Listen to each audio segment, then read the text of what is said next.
감사합니다. 자, 함께 봉독하시겠습니다. 말하되 여러분이여 내가 보니 이번 항해가 하물과 배뿐 아니라 우리 생명에도 타격과 많은 손해를 끼치리라 하되 얼마 안 돼요. 섬 가운데로부터 유라글로라는 광풍이 크게 일어나니. 아멘. 앉아주십시오.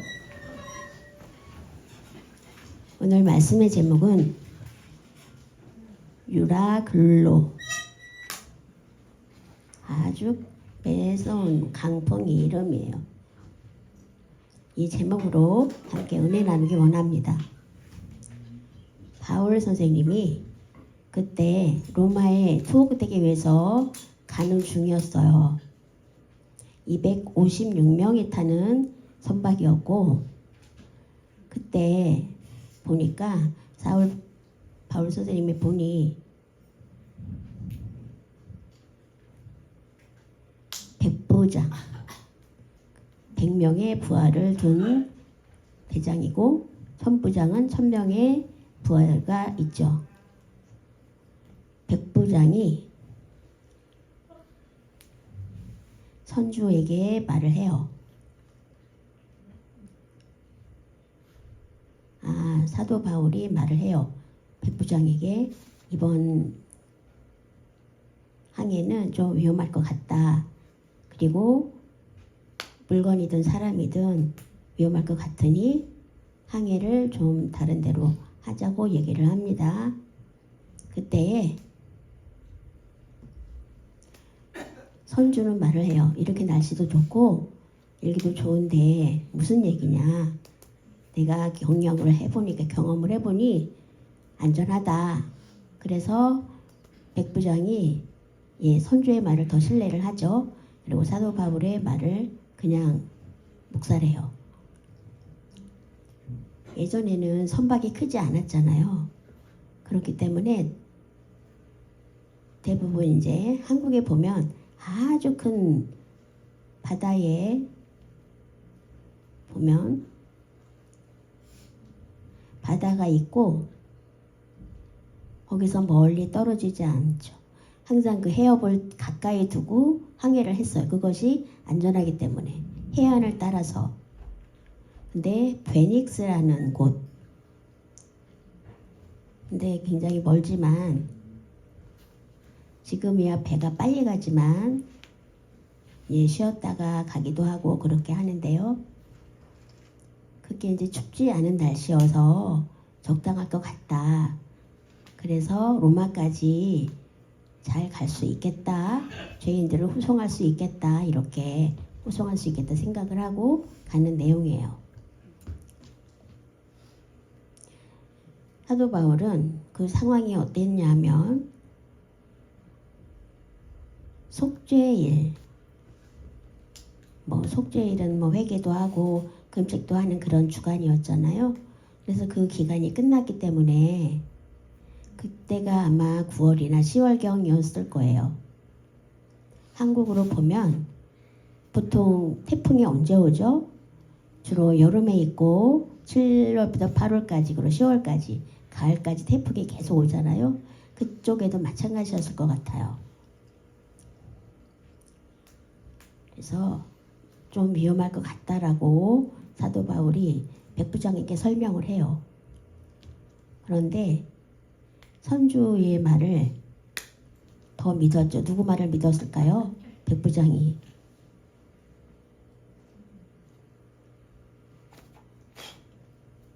하나님의 능력이나 그런 초월한 것에 대한 그런 것보다는 보통 사람이 생각하기에 내가 만약에 백부장이다.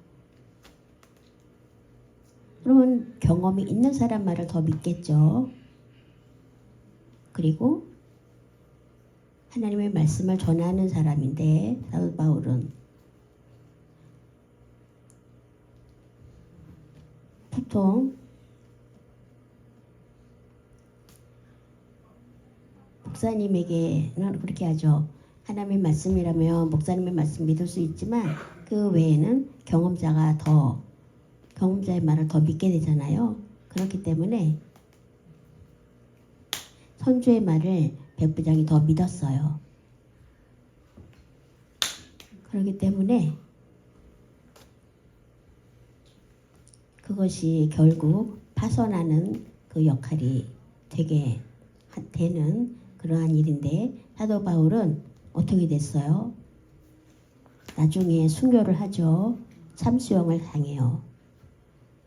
그렇게 배에서 파손을 했는데도 살아남죠. 하나님의 뜻과 사람의 뜻은, 내 생각은 하나님의 뜻을 알 수가 없어요. 하나님의 성령으로 분별하고 그렇게 하는 것이 필요합니다.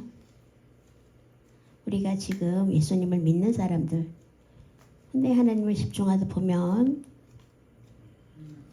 교회 일이 아주 문제가 없이 운영이 되는데, 하나님을 바라보지 않을 때는 굉장히 어려움이 있습니다. 그래서 합력하여 이렇게 선을 이루는 것, 그것이 바로 발전하는 길이죠. 하나님을 믿는 사람들이 할 수 있다 하는 것과는 다르게 충분히 할 수 있다라고 마음을 먹고 협력하고 성령의 힘을 의지할 필요가 있습니다.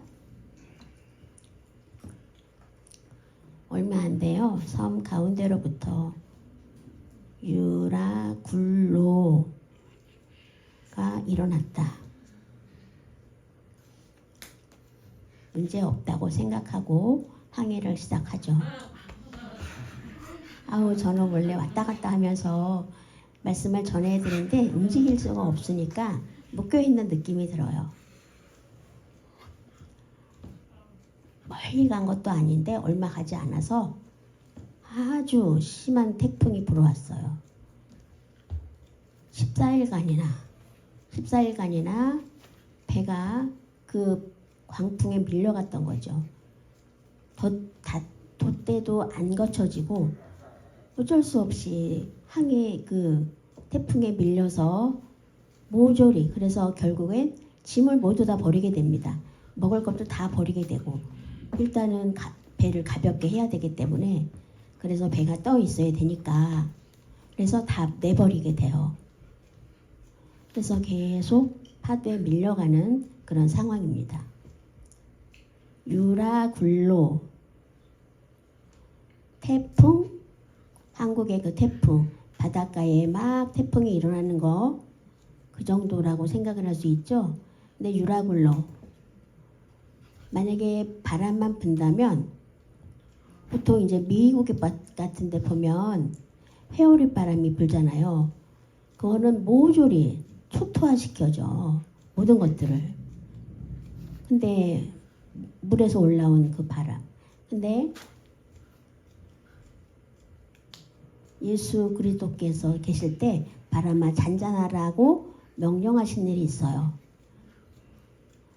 그리고 요나도 한번 보면 배가 막 요동칠 때 물건을 다 버리다가 상인들이 결국 요나를 바다에 던지니까 파도가 잔잔해졌죠. 그 태풍보다 광풍, 태풍보다 더 센 그러한 광풍이에요. 예를 들어서 매미, 태풍 매미 기억하시죠? 태풍의 이름이었어요. 그리고 루사, 그리고 태풍의 이름들이 다 지어지죠. 예전에 2000년 전에 유라굴로라는 이름이 적힌 태풍,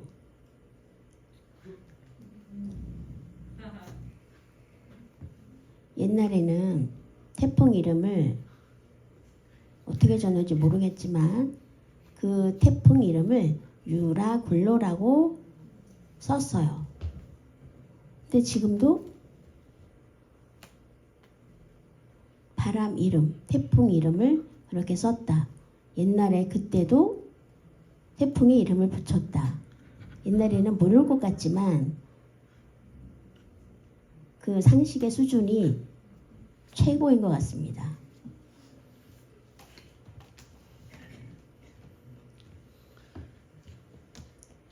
가만히 생각해 보면 예수님께서 바람아 잔잔하라 했을 때 잔잔해졌어요. 만약에 사도 바울이 바람아 파도에 잔잔하라고 얘기했을까요? 안 했을까요? 여러분, 그런 상황에 여러분은 어땠을까요? 막 기도하면서 하나님 살려주세요. 그 파도를 잔잔하게 해주세요. 기도했을까요? 근데 그때 이 배는 14일간이나 바람에 밀려갔다고 해요. 사도 바울의 믿음이 부족해서였을까요?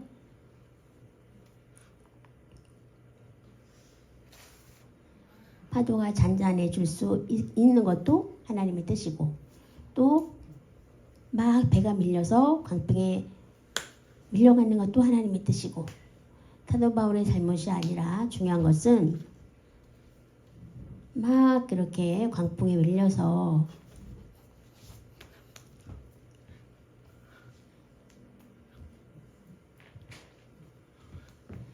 막 고생하다가 결국 하나님을 붙들게 돼서 그렇다면 그것이 일단 성공이죠. 근데 막 고난을 당하다가 마침내 그것을 극복했을 때 그러면 하나님의 뜻을 전하는 길이 아닌가? 하나님의 은혜가 아니면 예수님의 고난이 없다면 우리는 하나님의 자녀이기 때문에 모든 것을 다 공급해 주시죠. 100% 다 공급해 주시나요? 물론 우리가 훈련이 필요해요. 마음도 아프고 하지만 하나님 마음, 하나님의 마음은 사도 바울의 그 상황, 사도 바울은 하나님이 왜 안 도와주시지 하지 않고 여러분 힘을 내십시오. 우리가 기도하십시다. 이러면서 막 노력을 했고 그 결과 살게 됐죠. 그런 것처럼 제가 얼마 전에 사고가 났죠. 오토바이 사고. 아마 목사로서 이렇게 배달일을 하면서 사고를 당한 건 제가 1호일 것 같아요. 다시 하고 싶은 생각 1도 없습니다. 정말 위험해요. 만약에 차도 아무리 제가 조심한다고 해도 차가 실수를 하면 제가 아무리 노력을 해도 어쩔 수 없는 거잖아요. 방법이 없어요. 예를 들어서 하나님 제가 예수 믿는 사람 아닙니까? 근데 왜 이렇게 다칩니까? 처음부터 나를 보호해 주실 수 있지 않습니까? 라고 불평을 했다면 여러분 좀 믿음이 의심이 될 만한 믿음이겠죠. 사고를 당했지만 오히려 감사할 수 있는 거 왜냐하면 1초라도 늦었다면 아마 제가 다리가 아마 골절됐을 거예요. 평생 아마 목발을 짚고 다녔을 수도 있어요. 그런데 감사하죠. 그래서 이만한 것도 감사하다 이런 생각이에요. 감사하니 여러분들 밴드에 제가 시로 이렇게 써서 감사를 고백하는 거 보셨을 거예요. 정말 감사한 일입니다. 병원에 입원해서 정말 수술하고 정말 밤새도록 그 수술 통증으로 힘들었습니다. 지금 사순절 기간이죠. 목사님, 어떤 목사님이 그러시더라고요. 사순절 기간에 고난을 자동으로 받네? 좀 우스갯소리이긴 하지만 실감이 되는 얘기입니다. 감사하면 사도 바울의 마음. 우리가 어려움이 있을 때 화를 내거나 짜증내는 것이 아니라 무슨 일이든지 하나님이 강하게 붙잡아 주신다. 오히려 감사한다면 믿음이 성장합니다. 정말 그렇습니다. 하나님이 축복을 주시지만 하나님이 저주를 주시는 분은 아니에요. 어떻게 행해야 내가 그것을 붙들고 믿음이 성장할 수 있을까? 거기에 대한 것은 다 각각 달라요. 그래서 바울처럼 승리하는 여러분 되어야 합니다. 사람이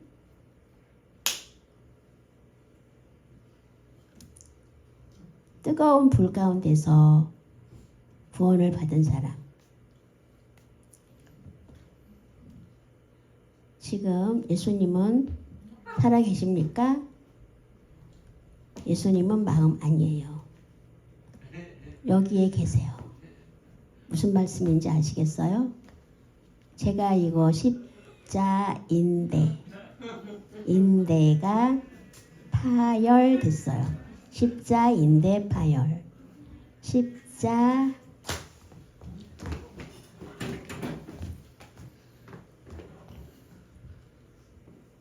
여기 무릎 사이에 보면 십자인대라고 있어요. 무릎 그 안에 십자 대 사람인 파열. 그렇기 때문에 십자인대 제 무릎에 있습니다. 잘 생각해 봐 주세요. 십자가를 붙들고 있으면 우리가 살아요. 십자가를 붙들지 않으면 살지 못해요. 십자인대가 파열되면 수술을 해서 쇠를 박습니다. 그래서 내년에 다시 이 쇠를 빼는 수술을 또 받아야 돼요. 그래서 그 동안에는 이거를 지탱해 줄 수 있게, 정말로 똑바로 걸어갈 수 있게 해주는 거예요. 우리가 예수님의 십자가를 붙들면 올바른 길로 가로갈 수가 있어요. 근데 예수님을 필요 없다고 놓치면 장애인이 돼요. 정말로. 농담이 아니에요. 예를 들어서. 그래서 예수님을 붙들고 예수님을 놓치고 살기 원하십니까? 아니요. 난 이대로도 괜찮아요. 그렇게 생각하면 정말 곤란하죠. 그래서 아담과 하와가 십자인대 파열처럼 정말 어그러진 길로 갔지만 우리는 올바른 길로 갈 수 있고요. 그렇게 살기를 바랍니다. 저는 너무나 감사하고 감격스러워요. 제가 이제 병원에 입원해서 자리를 비웠는데 여러분들 정말로 협력해서 예배도 열심히 드렸다는 말씀을 듣고 너무나 제가 눈물을 흘렸어요. 제가 이제 항상 목사님이 안 계시면 성도가 줄고 목사님이 계시면 성도가 는다. 그런 말을 들었다면 제가 아마 실망했을 거예요. 교회에 오는 것이 저를 보려고 오는 게 아니죠. 그래서 걱정을 했을 텐데 제가 입원해 있는 동안 성도 여러분이 쫄면 어떡하지? 이런 걱정을 했었습니다. 그런데 출석한 교인을 보니 오히려 더 늘어가지고 한 번도 빠짐없이 모였다고 하니 정말 감사했습니다. 정말 목사님을 보러 오는 게 아니라 하나님을 보러 왔구나. 어둠이 아니라 빛이구나. 그래서 십자가에 못 박히신 그 시간이 12시예요. 그런데 갑자기 어두워졌어요. 대낮인데 12시면 쨍쨍 내리쬐는 대낮이잖아요. 그런데 갑자기 진짜 어두워져가지고 근데 그 14일 동안에 그 유라굴로 때문에 광풍에 밀려갔을 동안에 어둠에 붙잡힌 거하고 똑같았죠. 사도 바울이 붙잡고 기도했을 거예요. 지금 보면 밝죠. 하나님의 말씀에 집중하고 이렇게 하면서 그것이 곧 빛이죠. 정말 감사합니다. 목사님이 있건 없건 줄었다 늘었다 하는 건 절대 아닙니다. 제가 하나님이 아니라 하나님은 계시잖아요. 예수님을 바라보아야죠. 정말 제가 지난 주간 동안 무척 감사했습니다. 정말 감사했습니다. 사랑합니다, 여러분. 감사합니다. 너무너무 감사합니다. 사도 바울의 유라굴로가 그렇게 몰아치고 그 가운데서라도 포기하지 않고 꿋꿋하게 정말 성도 여러분들이 아무리 어려움이 와도 실망하지 않고 포기하지 않는다면 예수님께서 십자가에 못 박이셔서 우리를 사하신 것처럼 우리는 기쁘고 고난이 있어도 어려움이 있어도 끝까지 승리하면 그 예수님의 그것을 본받고 소망으로 우리를 보면 우리 동강농인교회 자랑이 되는 우리 성도 여러분 되시기를 바랍니다. 기도하시겠습니다. 하나님 아버지 감사합니다. 하나님 말씀을 통해서 유라굴로 같은 어려움이 있어도 붙들고 끝까지 있을 때 우리가 살 수 있는 것처럼 우리의 모든 삶 속에 예수 그리스도를 붙들면 우리가 구원이 되고 우리 언제 올지 모르는 것이 아니라 이 세상 가운데서도 믿고 은혜를 베푸는 삶이 되게 하여 주옵소서. 감사하며 예수님의 이름으로 기도합니다. 아멘.